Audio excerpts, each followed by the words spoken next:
Cuando tratamos de identificar las causas profundas del problema que nos ha traído hasta donde estamos ahora, encontramos que el problema se origina en el sistema educativo moderno, en donde jamás nos explican ni nos enseñan cómo es que funciona la naturaleza, cuáles son los principios de funcionamiento de la naturaleza.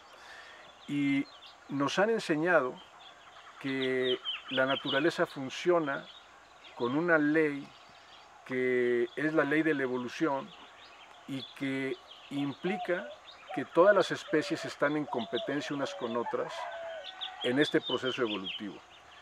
Esta visión darwinista de la realidad es, en estos momentos podemos afirmar que no funciona así. La naturaleza, el trabajo de personas como Ernest Götz, Alan Savory, nos han permitido entender que la naturaleza funciona con principios que no son de competencia, sino que son de cooperación y de amor incondicional. Y voy a explicar a qué me refiero con esto. Si nosotros tenemos un sistema natural, lo que tenemos son diferentes especies muy distintas, porque son especies de microorganismos, de plantas y de animales, que están coexistiendo unos con otros. Esta coexistencia, la característica es que cada una de las especies está haciendo el trabajo esencial para su especie de garantizar la permanencia en el largo plazo de esa especie en particular. Por ejemplo, si tomamos un árbol, el árbol lo que está haciendo es que está dirigiendo toda su energía para producir fruta y semilla. Y esa semilla va a estar posteriormente garantizando la permanencia de la especie del árbol en el ecosistema. El árbol, para poder hacer eso, requiere de luz solar, la energía solar, que es un ciclo cósmico, requiere también de que haya suficiente humedad en el suelo. Esa energía solar lo que hace es que la convierte en azúcares. Los azúcares los transporta a través de su estructura al suelo, y en el suelo, cuando hay suficiente humedad, puede mandar todos esos azúcares a las puntas de las raíces, en donde los microorganismos del suelo aprovechan esos azúcares y a cambio le dan al árbol los minerales del suelo. Los microorganismos hacen biodisponible para el árbol los minerales que están en el suelo. Además entra en juego el pájaro que come la fruta, que se la come y posteriormente deposita la semilla lista y fertilizada para que pueda germinar en el suelo nuevamente. Entonces, cuando estamos viendo la naturaleza a través del lente de la competencia, no podemos entender todas estas relaciones de mutuo beneficio que se llevan a cabo todos los días y que podemos comprobarlo si simplemente nos sentamos a observar. Si en lugar de pensar como nos han enseñado a pensar, nos quitamos esos lentes y vemos cómo efectivamente funciona la naturaleza. Es una belleza de cooperación, de colaboración y, como decía, de amor incondicional.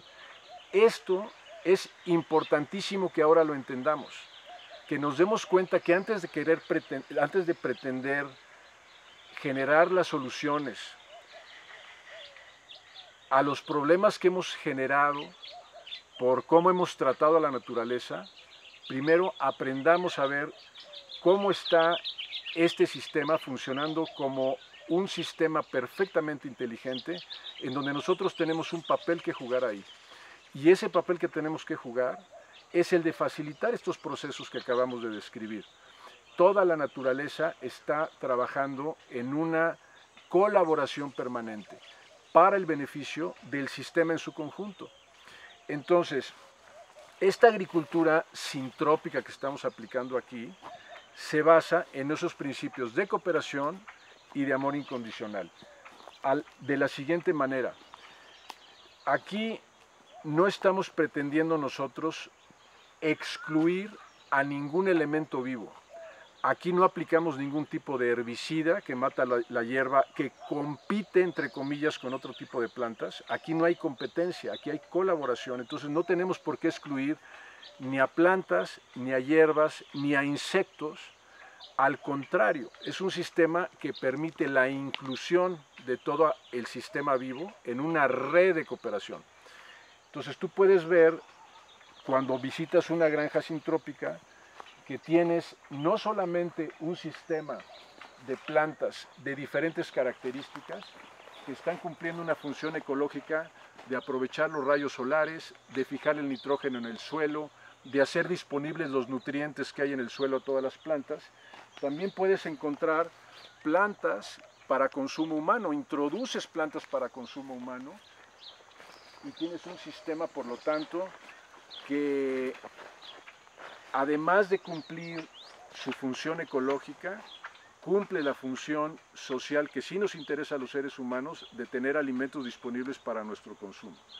Esa es la gran diferencia entre la agricultura sintrópica y la agricultura convencional, que te voy a mostrar un ejemplo de cómo funciona la agricultura convencional en el terreno aquí al lado. Este es un campo de cultivo que es como convencionalmente se cultiva en México, en la gran parte de los proyectos productivos. Tú puedes ver, este campo de cultivo originalmente era un bosque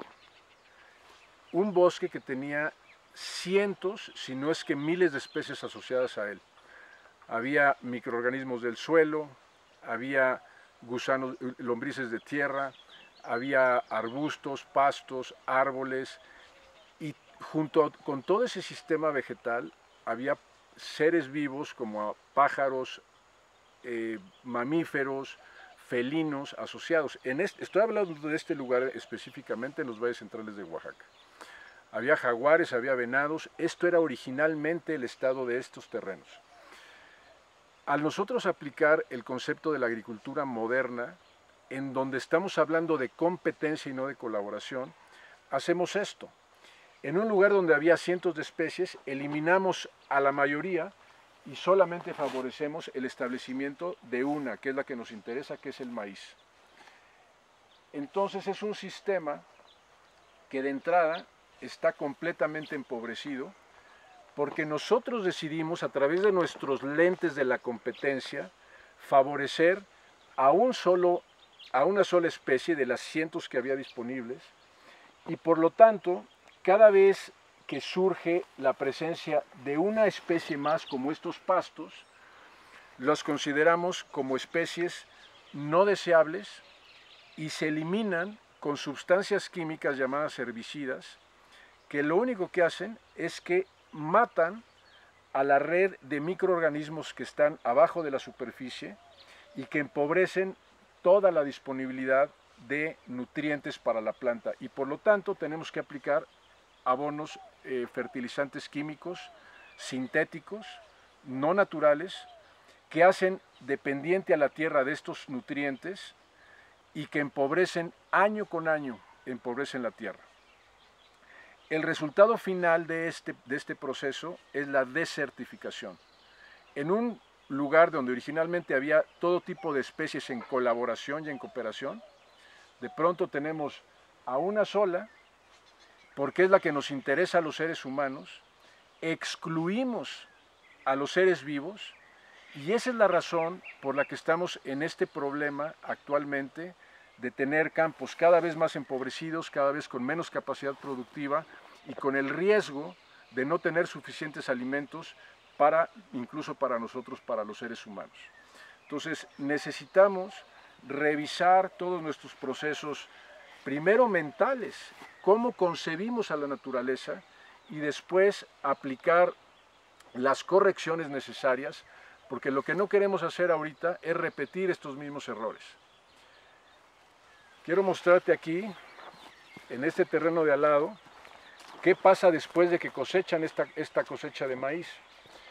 En este terreno se cosechó el maíz hace aproximadamente unos 3 meses, y mira lo que pasa con la tierra. Tienes la tierra expuesta, completamente expuesta. Esta es la forma en la que los constructores y la gente que elabora adobes, elabora sus adobes. Tienes a la tierra arcillosa, expuesta al sol, y se hacen este tipo de terrones completamente duros, que si tú quieres poner esto a producir, pues tienes que pasar una máquina pesada como un tractor que compacta más el suelo y por lo tanto impide que el agua siga penetrando en el terreno. Entonces estamos viendo que esto no se puede llamar agricultura, este es un proceso de desertificación. Y aquí está el resultado. Obviamente va a pasar el tractor, van a volver a sembrar las semillas, van a tener que aplicar fertilizantes químicos que la naturaleza te pone disponibles si tú simplemente entiendes cuáles son los principios de operación de la naturaleza y permites que opere. Compara esto con esta parcela aquí al lado, en donde tenemos la agricultura sintrópica. También está produciendo alimentos para los seres humanos. Por supuesto, está diseñado como un bosque que cumple su función ecológica de captar el agua, de distribuirla, de alimentar a toda la red de vida, no nada más a, a los seres humanos. Y tú puedes ver que aquí hay una enorme diversidad biológica comparada con lo que acabamos de ver allá en el terreno de al lado. Un ejemplo de cómo es que funciona la interrelación de cooperación entre todos los seres vivos en este huerto, ¿no? Tú puedes ver que hay arriba de la superficie del huerto toda una serie de manifestaciones de seres vivos. Se manifiesta la vida en diferentes formas. Aquí hay una papaya, aquí hay una col, aquí hay una flor de caléndula, aquí hay chile, aquí atrás, y aquí hay un plátano, por ejemplo.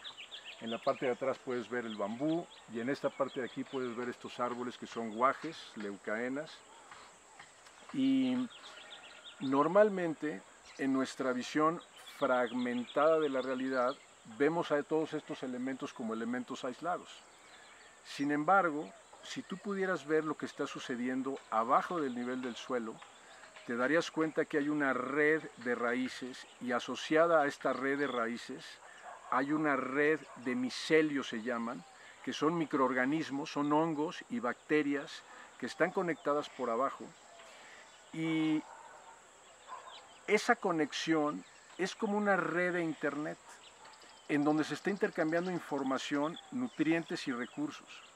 Se ha demostrado que a través de esta red, árboles de una misma especie que están lejos pueden obtener nutrientes que no tienen en su entorno local a través de árboles que están más lejos de ese sitio y que en donde sí tienen ese recurso disponible.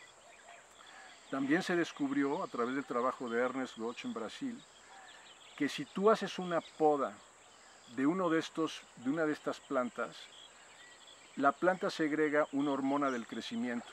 Esa hormona del crecimiento no solamente impacta al individuo o al árbol que podaste, sino que se distribuye a través de la red de micelios de debajo del suelo y de microorganismos e impacta positivamente a todos los cultivos que están ahí.